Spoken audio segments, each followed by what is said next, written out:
Please subscribe my channel. তো চলে এসেছি পার্ট 2 নিয়ে। আর শুরুতেই দেখলে বোনের চ্যানেলের প্রমোশন করালো, দেন একটা চকলেট নিয়ে সেটার র্যাপার নিয়েও আমাকে জ্বালানো স্টার্ট করেছিল। দেন ও ভিডিও ছাড়ছিল, সেটা একটুখানি দেখাচ্ছিলাম। আর তারপরে চলে এলো পেয়ারা মাখা। পেয়ারাগুলো পেকে গিয়েছিল, আমার একদম ভালো লাগে না। তারপরে ছোট পিসি বসেছিল পান বানাতে, আর একে দেখো এতগুলো চাবন বাহার নিয়ে বসেছে। আর পান খেলে নাকি জিভ লাল হয়ে যায়, আমার কালো হয়ে গেছে কেন আমি জানি না। যাই হোক, তারপরে আমি খেলা দেখছিলাম, মাঠে সবাই প্র্যাকটিস করছিল। দেন ভাই আনলো আমের চপ, সেটা খেলাম বাবার গল্প শুনতে শুনতে সবাই মিলে।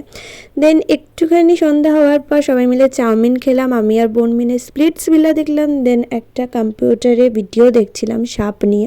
তারপরে ল্যাংচা খেয়ে সবাইকে টাটা বাই বাই করে বাবার সঙ্গে চলে এলাম বাড়িতে। তো এইভাবেই কাটলো দিনটা। দেখা হবে নেক্সট ভিডিওতে, ততক্ষণ টাটা বাই বাই।